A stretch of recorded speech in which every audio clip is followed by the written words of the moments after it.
Hello everyone, welcome to ज्ञान IQ. आप सभी का बहुत बहुत स्वागत है ज्ञान आईक्यू पर। आई होप कि आप सब बहुत अच्छे से होंगे और अच्छे से आपकी प्रिपरेशन चल रही होंगी। आज का जो टॉपिक रहेगा वो है करिकुलम, और करिकुलम अपने आप में बहुत इंपॉर्टेंट, बहुत बड़ा टॉपिक है। और मुझे लगता है कि इस टॉपिक पे बहुत अच्छे अच्छे और बहुत सारे क्वेश्चंस बन सकते हैं। Even student syllabus, teacher centre, learner centre, ना जाने हम कितने क्वेश्चन इसके अंदर इंक्लूड कर सकते हैं। तो ये बहुत ही वास्ट एरिया है, तो मुझे लगा कि बहुत इंपॉर्टेंट है, इस पर जरूर क्वेश्चंस होने चाहिए और पक्का करिकुलम पर आपको कुछ ना कुछ क्वेश्चन जरूर मिलेंगे। तो चलिए देखते हैं आज के क्वेश्चंस में हमारे लिए क्या है करिकुलम को लेकर। ओके, सो फर्स्ट क्वेश्चन है डैश। हाँ, एक चीज और है, आप साथ साथ आंसर करिए और अपने 10 में से आपने कितने मार्क्स लिए वो जरूर मुझे बताइए कमेंट सेक्शन में। और एक चीज और प्लान कर रही हूँ मैं, वो ये है कि मैं सोच रही हूँ कि एक 60 मार्क्स के क्वेश्चंस मैं आपके लिए तैयार करूंगी, जो जिनका डिफिकल्टी लेवल ऑब्वियसली मैं थोड़ा बढ़ाऊंगी। ठीक है, लेकिन वो क्वेश्चन मुझे खुद फ्रेम करने पड़ेंगे हर टॉपिक से उठा उठा कर, तो उसके लिए टाइम चाहिए। तो जस्ट क्योंकि 20 से आई थिंक एग्जाम है, 20-21 से पीआरटी वालों का एग्जाम है, तो मैं कोशिश करूंगी कि 15 तारीख तक या उसके बाद जो दिन बचते हैं उसमें ये टेस्ट डालूं। 60 मार्क्स का ये टेस्ट डालूंगी, और इस टेस्ट में जो है मैं बेसिकली आपको आंसर नहीं बताऊंगी। जो पहले वीडियो डालूंगी इसमें आंसर नहीं बताऊंगी, आप टेस्ट करना आराम से, मैं बस क्वेश्चन एक्सप्लेन करके आपको बता दूंगी। आप उस टेस्ट को करना, 60 में से अपने मार्क्स काउंट करना और फिर देखना कितने नंबर आते हैं। और इसमें मैं फुल सिलेबस के अंदर से क्वेश्चंस डालूंगी, तो एक टेस्ट आप जरूर अटेम्प्ट करें, है ना। अभी इस पे काम चल रहा है, एक आधे कुछ क्वेश्चंस मैंने बना लिए हैं, कुछ क्वेश्चंस मैं बनाने वाली हूँ अगले कुछ 2-4 दिनों में टाइम मिलते ही। और जरूर जरूर आपका एक टेस्ट जरूर लूंगी पेडागोजी का। ओके, तो चलिए फर्स्ट क्वेश्चन से स्टार्ट करते हैं। First question is dash curriculum includes behaviours, perspectives and attitudes that student acquire during the schooling process. तो कौन सा करिकुलम है जिसमें हमारे बिहेवियर, पर्सपेक्टिव्स, एटीट्यूड्स, यानी कि हमारा व्यवहार कैसा है, हमारा दृष्टिकोण कैसा है, हमारा एटीट्यूड, रवैया कैसा है, students acquire during the schooling process. मतलब ये सब स्टूडेंट्स अपने आप ही एक्वायर कर लेता है पूरे स्कूलिंग प्रोसेस के दौरान।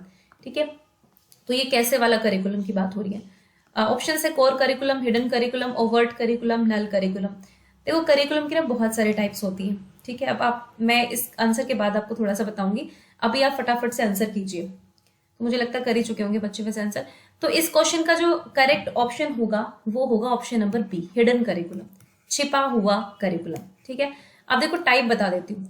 सबसे हम बात करते हैं, सबसे पहले हम चलो कोर करिकुलम को देखो। टाइप ना कई तरीके की होती है, जैसे कि हिडन, हिडन को वैसे हम एक और बोलते हैं इम्प्लिसिट। ठीक है, याद रखना, implicit, implicit curriculum. Overt curriculum को हम एक्सप्लिसिट करिकुलम भी बोलते हैं, एक्सप्लिसिट। ठीक है, फिर होता है नल करिकुलम। कोर करिकुलम होता है जो बेसिकली जो कोर्सेज या जो सब्जेक्ट्स या जो लर्निंग प्रोसेस पूरा हमें बेसिकली रखना है, जो बहुत इंपॉर्टेंट हमें लगता है, वो मुख्य करिकुलम का पार्ट हो जाता है। ठीक है, तो वैसे मेन टाइप जो है ये 3 वाली ज्यादा इंपॉर्टेंट है। ठीक है, हिडन और इम्प्लिसिट, ओवर्ट और एक्सप्लिसिट और नल करिकुलम। तो देखो हिडन मतलब होता है छुपा हुआ, अनइंटेंडेड, जो हम चाहते नहीं थे सिखाना बट वो बच्चे सीख गए अपने आप से। जैसे कि बेसिकली हम बिहेवियर या एटीट्यूड भी हम लेके आ सकते हैं। सपोज क्लास में, अगर क्लास में जेंडर बाइसनेस हुआ, ओके, और वो जेंडर बाइसनेस बहुत छोटे क्लास से स्टार्ट होता है। एक टीचर जो बच्चों को 1ली से 5वीं तक पढ़ाता है, उसने जेंडर बाइसनेस करा। ठीक है, उसने लड़कों को जो है कुछ काम दिए, लड़कियों को कुछ काम दिए। तो एक तरह से लड़कियां और लड़के जो उन टीचर के अंडर काम कर रही थी या फिर जो उनके अंदर पढ़ रही थी, मतलब उनके अंडर पढ़ रही थी, ठीक है, तो उनके साथ क्या हुआ होगा, बेसिकली उन लोगों ने ये चीज जो ऑलरेडी ग्रैस्प कर ली होगी कि लड़कों के सिर्फ ये काम होते हैं, लड़कियों के सिर्फ ये काम होते हैं। जिस तरह से हम सोशलाइजेशन प्रोसेस की बात करते हैं, तो हिडन करिकुलम में कुछ ऐसे बिहेवियर्स को हम लोग एक्सेप्ट कर लेते हैं जब हमारे सामने वो छुपे तौर पे जब हम देखते हैं कि वो चीजें हो रही हैं स्कूल में। ठीक है, तो ये हिडन करिकुलम का पार्ट होता है, जो हम सिखाना नहीं चाहते थे, अनइंटेंडेड था, हमने ना कोई इसके लिए डिजाइन तैयार किया था, बट ये स्टिल बच्चे सीख गए। ओके, तो इसमें बेसिकली जनरल चीजें आती हैं। We are not talking about the subjects. ठीक है, हम यहाँ पे जैसे दृष्टिकोण, कोई दृष्टिकोण आपने वो कर लिया, कोई व्यवहार आपने सीख लिया उसके थ्रू, अपने स्कूल प्रोसेस के थ्रू, कोई एटीट्यूड आपके अंदर आ गया स्कूल प्रोसेस के थ्रू, वो सारी चीजें। अब ओवर्ट और एक्सप्लिसिट करिकुलम, जो हम सच में पढ़ाना चाहते थे, जो हमारा इंटेंशन था, सब्जेक्ट्स हो गए, सब्जेक्ट्स में हमने क्या पढ़ाना था, किस सब्जेक्ट को कैसे पढ़ाना था, वो सब ओवर्ट है जो सामने दिखता है। नल करिकुलम भी एक तरह का ऐसा करिकुलम होता है जिसमें हम जो नहीं पढ़ाना चाहते थे वो बेसिकली हमारे साइलेंस से हमने पढ़ा दिया। कहने का मतलब क्या है, हिडन और नल में क्या डिफरेंस है। नल का एग्जांपल देती हूँ। मान लीजिए आप जो है एसएसटी पढ़ा रहे थे। एसएसटी में बेसिकली हम क्या क्या पढ़ाते हैं, mostly pol science, geography, history, economics, ये सब। ठीक है। मान लीजिए साइकोलॉजी जो है, कई बार जब हम एसएसटी पढ़ाते पढ़ाते हम ह्यूमन बिहेवियर की भी बात कर लेते हैं, ठीक है, पॉलिटिशियंस के नेचर की, नागरिकों के नेचर की, और बहुत सारी चीजें ऐसी बात कर लेते हैं, तो साइकोलॉजी भी इसमें आ जाती है। साथ साथ एंथ्रोपोलॉजी का भी एक पार्ट इसमें आ जाता है, एनवायरमेंट का भी एक पार्ट इसमें आ जाता है। तो वो चीजें हमारे बेसिकली हम चाहते तो एसएसटी पढ़ाना था, लेकिन कुछ और चीजें भी उसके अंदर इंक्लूड होती गई बेसिकली, तो वो नल करिकुलम का पार्ट हो जाता है, ठीक है, शून्य करिकुलम। बेसिकली हम साइलेंट रहते हैं उन चीजों पर, लेकिन हम मेन सब्जेक्ट पढ़ाना चाहते थे, लेकिन उसके थ्रू हमें कुछ और सब्जेक्ट नॉलेज भी हमने दे दी, तो ये नल करिकुलम का पार्ट होगा। लेकिन हिडन करिकुलम में बेसिकली सब्जेक्ट नॉलेज ना छोड़कर बेसिकली पर्सपेक्टिव्स, एटीट्यूड्स और ये बिहेवियर जो है वो सीख जाते हैं। तो यहाँ पे ऑप्शन जो है ऑप्शन नंबर बी होगा, हिडन करिकुलम। नेक्स्ट है the basic factors which determine the curriculum.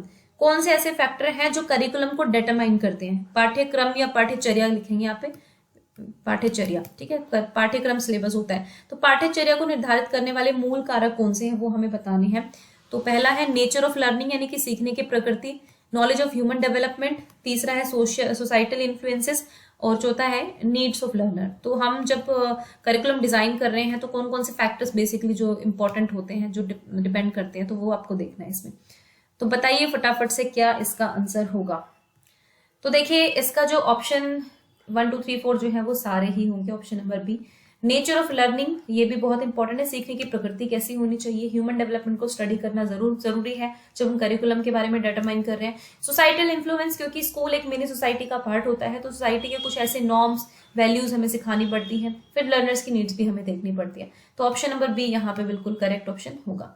Next है the dash is a document that communicates course information and defines expectation and responsibility. तो ये एक दस्तावेज होता है जो हमें कोर्स इन्फॉर्मेशन देता है, हमारी एक्सपेक्टेशन क्या है, हमारी रिस्पॉन्सिबिलिटीज क्या है, वो हमें बताता है। तो इनमें से क्या होगा? सिलेबस, करिकुलम, टाइम टेबल, या इनमें से कोई भी नहीं। चलिए क्वेश्चन आसान है, फटाफट से आंसर कीजिए।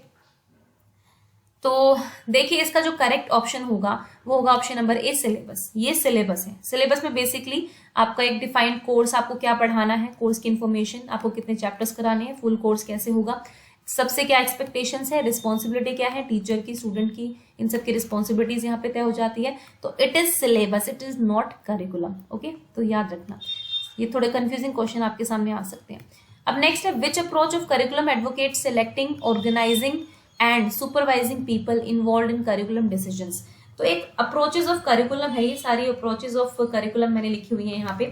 तो अब देखो इसमें यह पूछा गया है कि पाठ्यचर्या का कौन सा उपागम पाठ्यचर्या निर्णयों में शामिल लोगों को संगठित करने पर, उनका पर्यवेक्षण करने पर, सुपरवाइजिंग करने पर समर्थन करता है, इसको आपको बताना है।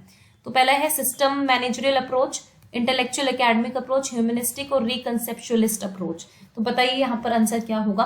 वैसे अगर आपने अप्रोचेस नहीं पढ़ रही हैं तो पढ़ लीजिए उनको, क्योंकि अप्रोचेस से क्वेश्चन आपके आ सकते हैं, बिल्कुल मैं अभी बता रही हूँ आपको, ठीक है। देखो इसका जो करेक्ट ऑप्शन होगा वो होगा option number A, system managerial approach. एक सिस्टम की तरह काम करता है बेसिकली, हम ऑर्गेनाइज करते हैं चीजों को, सुपरवाइज करते हैं, ठीक है, एक हायरार्की बन जाती है कौन किसको सुपरवाइज करेगा। तो यह सारा सिस्टम और मैनेजमेंट में जो चीजें होती हैं, इस अप्रोच में भी यही बोला है कि करिकुलम जो है इसी तरह से आपको उसको भी देखना चाहिए। तो ऑप्शन नंबर ए जो है वो बिल्कुल करेक्ट होगा यहाँ पर। क्वेश्चन नंबर 6 पहले आ गया। Fifth question is according to which philosophy curriculum follows a hierarchical order with the abstract subject at the top and transitory subjects at the bottom.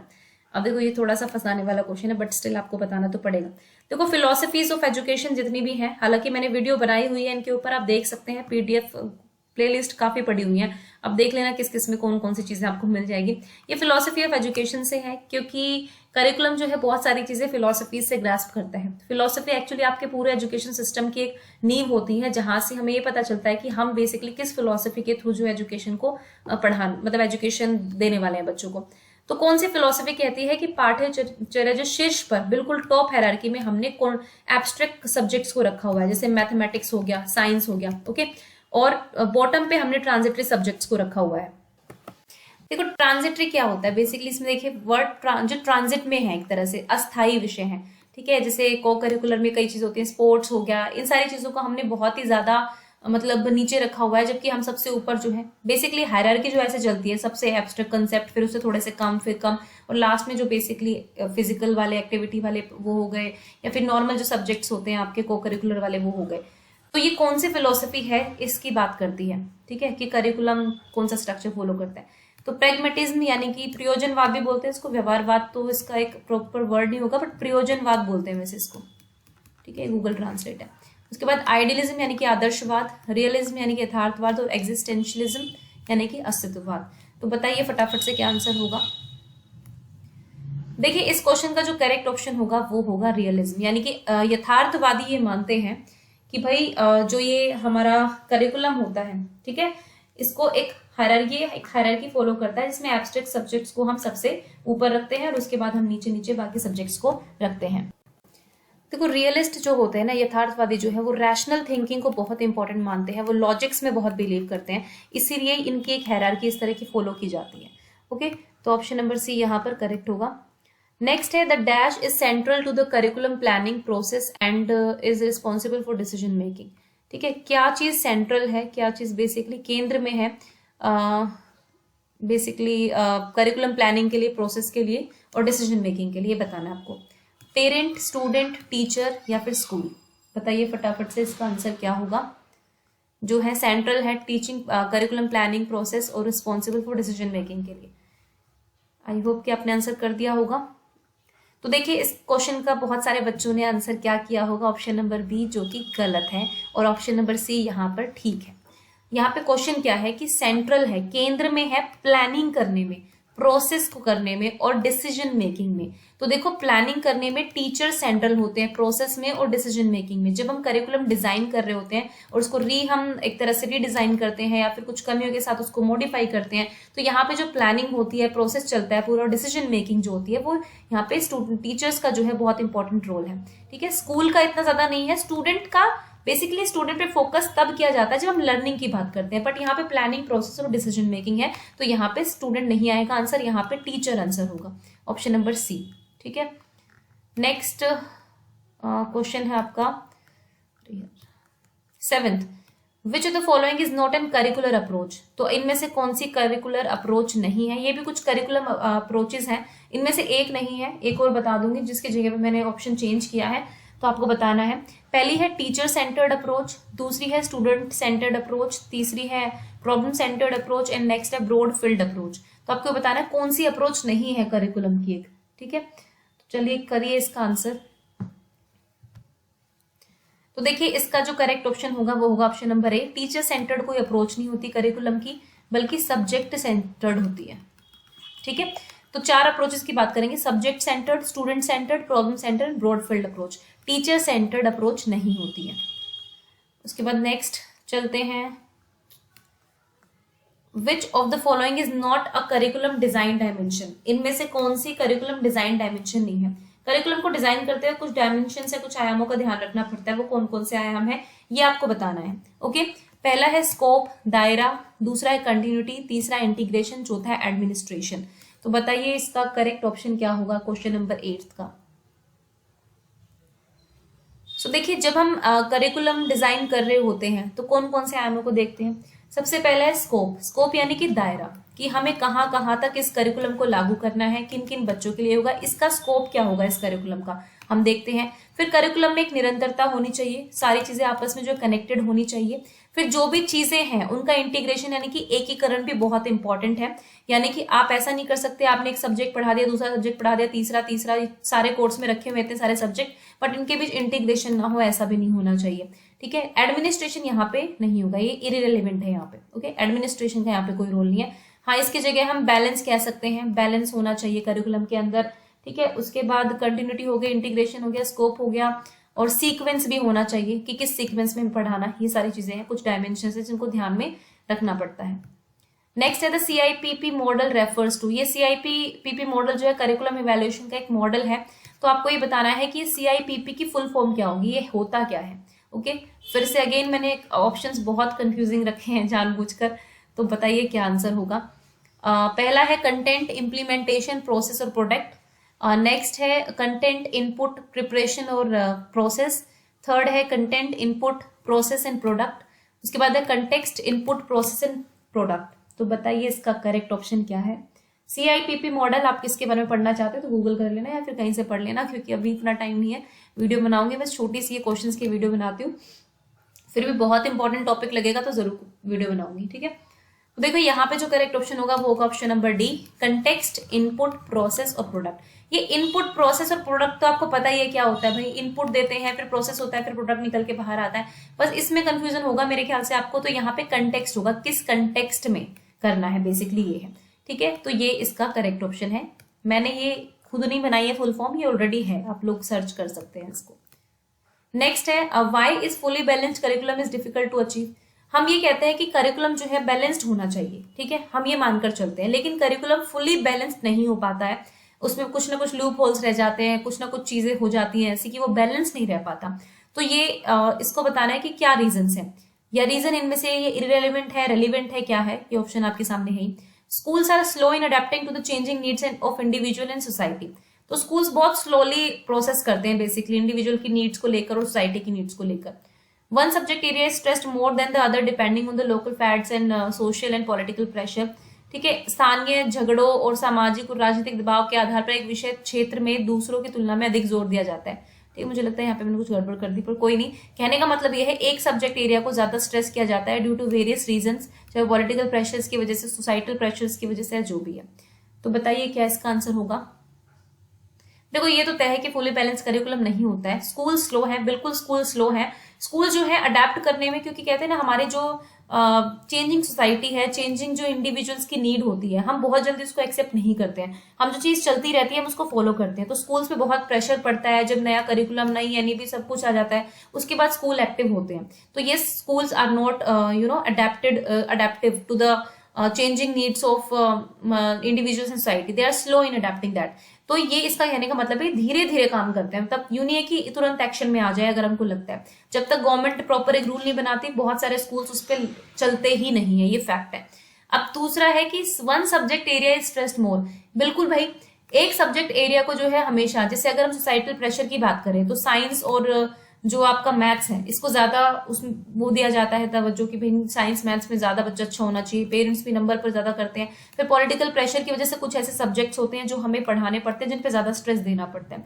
अब मतलब आप समझ ही जाइए तब, तो इसलिए मतलब ये दोनों ही होंगे, दोनों फैक्टर यहाँ पे इंक्लूडेड है। तो ऑप्शन नंबर सी जो है वो यहाँ पे बिल्कुल करेक्ट होगा। तो ये थे आपके 10 क्वेश्चंस करिकुलम के। क्वेश्चंस कैसे लगे भी ये भी मुझे रिप्लाई कर दिया करो भाई, थोड़ा मोटिवेशन मिलता है कि कमेंट्स बहुत अच्छे अच्छे आ रहे हैं, टचवुड बहुत अच्छे अच्छे कमेंट्स मुझे बच्चे दे रहे हैं और कई चीजें बोल रहे हैं। मैम आप थोड़ा, आप अगर आप यूट्यूब पे मेहनत करें तो आप सारे यूट्यूबर्स को पीछे छोड़ देंगी, आप साइकोलॉजी में, मतलब इवन मैं कमेंट्स पढ़ती हूँ बट कमेंट में ज्यादा नहीं करती हूँ, फिर उसके बाद आई मीन कमेंट्स पढ़ती हूँ, रिप्लाई नहीं कर पाती हूँ ज्यादा। रीजन यही है कि यस, करने को बहुत कुछ कर सकती हूँ मैं भी, करने को हम बहुत कुछ कर सकते हैं अगर मेहनत चाहे, लेकिन हम एक साथ बहुत सारी चीजें नहीं कर सकते। तो वही मेरे साथ है, काम प्लस घर प्लस बहुत सारी चीजें होती हैं, तो वो सब संभालने में ना टाइम मिलता है, फिर फैमिली को भी टाइम देना होता है, इसलिए हम पूरे यूट्यूबर नहीं बन पा रहे हैं। बेसिकली बस थोड़ा सा आप लोगों के लिए एफर्ट्स है मेरे, आई होप कि आपको ये अच्छे लगेंगे।